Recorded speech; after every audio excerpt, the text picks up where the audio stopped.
Continuando con el tema de producción de carne en el noroeste de México, platicábamos que el primer eslabón es en los ranchos, donde se producen las crías, y estas crías pasan a un segundo eslabón de la cadena de producción, que es el corral de engorda. Entonces los becerros, las becerras, eh, son comprados por empresas grandes de corral de engorda para alimentarlos y ya que llegan a un peso de sacrificio, pasar a una tercera etapa y con esto poder tener la producción de carne para consumo humano. Entonces, vamos a estar hablando de este tema, que es el corral de engorda, donde vemos, como en la imagen, este ganado de muy buena genética, con mucha influencia de razas europeas, y en un comedero alimentándose con un balanceado muy rico en nutrientes. ¿Qué es lo que nosotros pensamos al hablar de un corral de engorda? Pues en una gran cantidad de corrales, como se ve en esta imagen aérea, corrales los cuales pues tienen sombra, tienen abasto de agua y tienen lo que viene siendo el comedero donde se les da el alimento. Entonces, eso es lo que se busca, una producción de carne de calidad en los corrales de engorda, en esta gran cantidad de corrales. En pocas palabras, es una transformación de alimento, de ese alimento balanceado, transformarlo en ganancia de peso que posteriormente va a ser la carne para consumo humano. El negocio está en lograr más kilos de peso vivo del animal por la menor cantidad de kilos de alimento. De esa manera estamos produciendo carne de calidad a un menor costo. En el corral de engorda pues se recibe animales, en algunos casos llegan tan deshidratados como estos animales que vemos que deben de haber viajado muchas horas para estar tan flacos y tan vaciados. Entonces, aquí se deben de recuperar, se da electrolitos en el agua, se les ofrece algún forraje, como por ejemplo alfalfa deshidratada, la cual les gusta mucho, y dependiendo de la condición de recuperación, se toma la decisión si procesarse en la trampa o dejar un poco de tiempo para ello. ¿Qué se hace en la trampa donde se inmoviliza al ganado? Bueno, pues se identifica, se le colocan implantes, en algunos casos se aplican vitaminas, vacunas, desparasitantes, y se separan en lotes con los animales más grandes, los medianos y los más pequeños. Cuando hablamos de manejo de ganado, hay que mencionar a la doctora Temple Grandin, existen películas de ellas, es una autoridad que ha desarrollado estrategias para que el manejo del ganado sea más amigable. Y entonces, si quieren buscar más información sobre el manejo gentil del ganado para reducir el estrés y para que el ganado tenga más bienestar animal, la doctora Temple Grandin es la referencia que hay que buscar. Después de que manejamos el ganado y que formamos los lotes, van a pasar varios meses, dependiendo del peso inicial que traiga el ganado, para que nosotros tengamos el peso de sacrificio. Pues. Entonces, en ese tiempo, vamos a ir acostumbrando al ganado a que cada vez coma más grano. Ese cambio tiene que ser paulatino para evitar que el ganado tenga problemas metabólicos si es que le diéramos demasiado grano muy de golpe. Pues. Típicamente se tienen tres fórmulas en engorda, se denominan F1, F2 y F3. La fórmula inicial tiene mucho forraje y poco grano, va aumentando el grano y disminuyendo el forraje.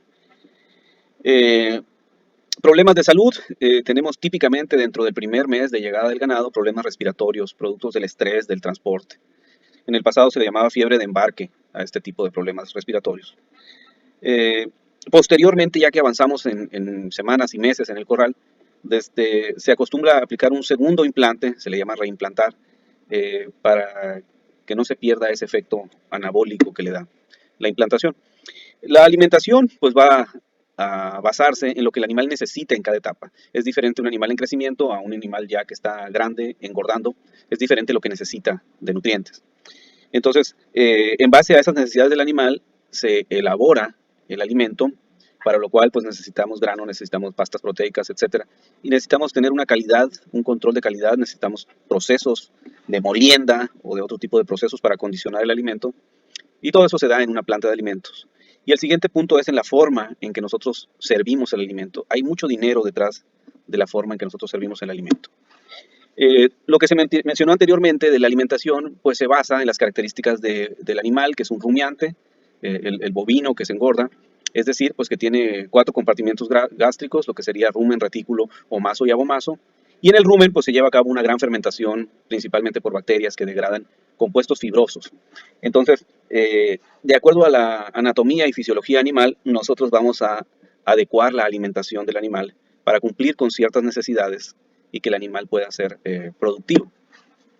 En pocas palabras, pues la alimentación del animal sería con mucho forraje y al final ya sería con realmente muy poco. Y lo que son los granos y pastas proteicas, principalmente los granos, irían aumentando a lo largo del proceso de engorda. Aquí con un esquema, por ejemplo, de una duración de tiempo, si nosotros damos al animal alimento, ese alimento tiene nutrientes y tiene energía. Si ese alimento es, vamos a llamarle pobre en nutrientes, la gran mayoría se va a ir en mantenimiento del animal y muy poco va a ser ganancia de peso, por ejemplo. Sin embargo, si yo doy un alimento más rico, una mayor cantidad se va a ir para que el animal gane peso y en menos tiempo, en una menor cantidad de días, como aquí que tachamos estos días o semanas, en menos días el animal va a tener un peso de sacrificio y lo vamos a poder vender. Entonces, esta es la idea del corral de engorda, que el ganado lo más pronto posible esté listo para irse a sacrificio y entonces no estamos pagando este exceso de días de alimentar el animal para que se mantenga y que pueda llegar en más tiempo al peso de sacrificio. Esa es la idea del corral de engorda. En cuanto a ingredientes, pues tenemos ingredientes que proporcionan principalmente energía, como los granos, existen algunos subproductos e incluso grasas y aceites. Tenemos fuentes de proteína, algunas de origen vegetal, algunas de origen animal, y algunas otras fuentes de nitrógeno no proteico que también se le dan. En cuanto a los forrajes, tenemos nosotros alfalfas, algunos otros deshidratados, enificados, tenemos algunos otros forrajes conservados por la vía húmeda, que son los ensilajes, y también subproductos de agricultura, de la producción de granos que quedan compuestos fibrosos, también son ejemplo de ingredientes. Tenemos minerales, macro, micro, y tenemos otros vitaminas y otro tipo de aditivos que también en algunos casos se utilizan en los corrales de engorda. Entonces, el alimento se prepara, se diseña por un nutriólogo quien balancea la fórmula, combinando los ingredientes que hay disponibles de acuerdo a su precio, para lograr una fórmula con el menor costo posible. Entonces, si nosotros diéramos puro forraje, pues ya lo dijimos, el ganado tardaría muchísimos días en engordar. Si le damos puro grano, tendríamos muchos problemas metabólicos, entonces por eso combinamos para ir acostumbrando al ganado a una alimentación. Aquí está un ejemplo de una planta de alimentos. Acá en el fondo tenemos los corrales, pero aquí está la planta, un lugar que tiene almacenes, que tiene lugares con grano, con forraje, con una serie de ingredientes, y donde se mezclan, se muelen algunas pasturas, los granos se rolan, es decir, se aplastan, se comprimen después de remojarse y cocerse para que sean más aprovechados por el animal. Entonces aquí se prepara el alimento en este tipo de instalaciones de corral de engorda. Esta imagen pues la tomábamos de un corral de engorda de aquí de Sonora que tiene acceso a subproductos de frituras. Entonces hay veces que este tipo de frituras que se hacen para consumo humano no pasan el control de calidad y entonces se venden para alimentación animal. Entonces por eso es que hay veces que hay lugares donde hay subproductos de frituras o de panadería también en la alimentación del ganado. Aquí tenemos una fórmula que encontrábamos en internet donde pues, venía una ración 1, 2, 3 y vienen algunos granos, maíz, sorgo, ensilaje y otro tipo de pasturas y premezclas vitamínico-minerales. Entonces aquí vienen ejemplos de fórmulas que estaban dando aquí en este lugar. ¿Cómo es la alimentación? Pudiéramos hablar de dos tipos. Una alimentación tradicional en la cual siempre tenemos el comedero lleno. Y por otra parte, una alimentación controlada en la cual damos las cantidades más exactas. En esta primera, la tradicional, necesitamos menos personal, pero somos menos eficientes, hay más desperdicio. Y en esta otra necesitamos más personal, más servicios, más precisión, pero a la larga podemos obtener una rentabilidad siendo más eficientes al alimentar al ganado de manera más controlada y tener menos desperdicios. Algo que se maneja en el corral de engorda en esta alimentación controlada, pues es el manejo de comedero. Consiste en una serie de revisiones, calificando el comedero de acuerdo a cómo se encuentra y en base a eso haciendo una proyección de cuánta cantidad se le debe de servir en el resto del día e incluso para el día siguiente.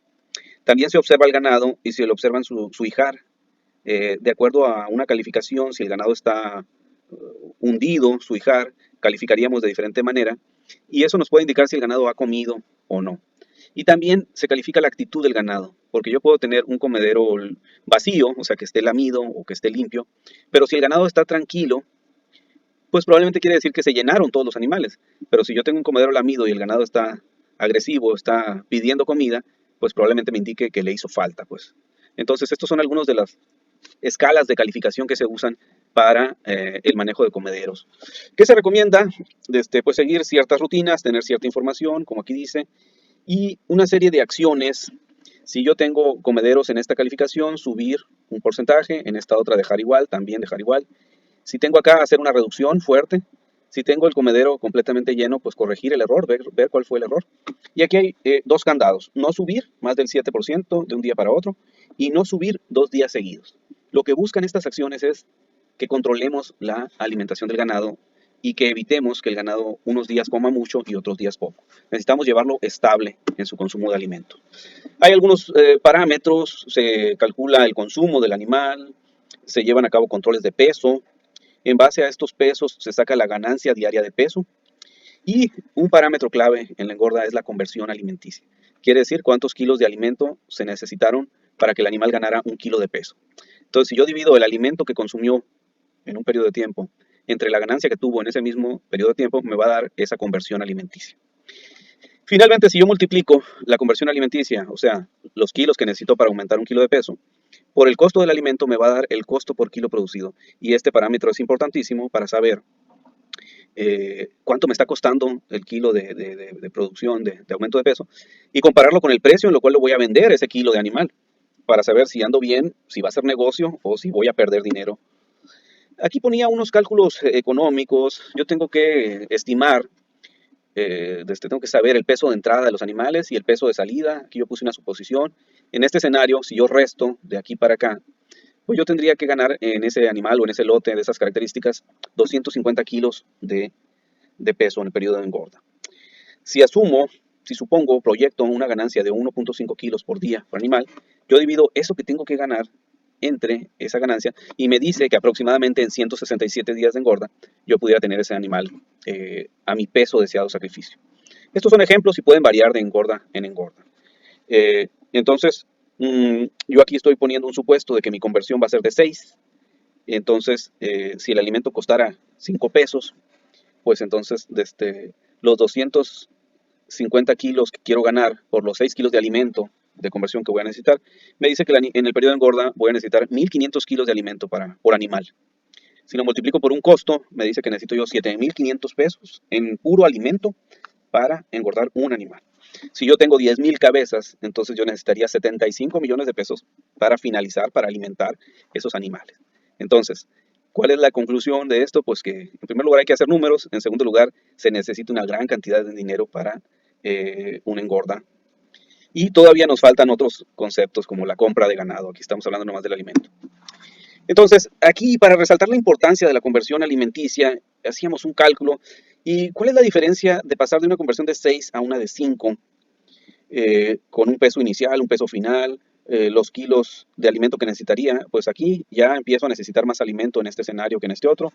Al mismo precio el alimento pues me da un costo por animal, pero si yo tengo 10.000 animales, pues dice que aquí necesito en este escenario yo 12.5 millones más de pesos para alimentar este ganado que en este otro escenario si yo lograba bajar la conversión. Entonces, así de importante es la conversión alimenticia. Ya mencionamos esto de la salud, mencionamos lo del complejo respiratorio bovino, el problema que se presenta principalmente las primeras semanas del ganado llegado, y el problema digestivo, un problema ya de ganado que tiene varios meses, que está ya comiendo mucho grano. Pues. Entonces, estos problemas de salud, pues hay que tratar de prevenirlos porque nos causan varias pérdidas en el animal. Entonces, el tema corral de engorda, pues es un tema muy amplio. Aquí de una manera muy resumida veíamos que el corral de engorda es un proceso de compra de ganado y engorda hasta llevarlo a sacrificio. Es muy importante cuidar los manejos, cuidar la alimentación, cuidar la rentabilidad del negocio. La zootecnia aborda una parte de este concepto, sin embargo hay otras materias que se manejan en las carreras de agronomía, por ejemplo, las cuales nos complementan los temas de este sistema corral de engorda. Y pues la verdad que los corrales de engorda de todas partes pues, del mundo, de México, de Sonora, demandan agrónomos, veterinarios, personal capacitado para trabajar en estas empresas. Hay un material disponible de Senacica, un manual de buenas prácticas en producción de ganado en confinamiento, bastante recomendable, los pueden descargar.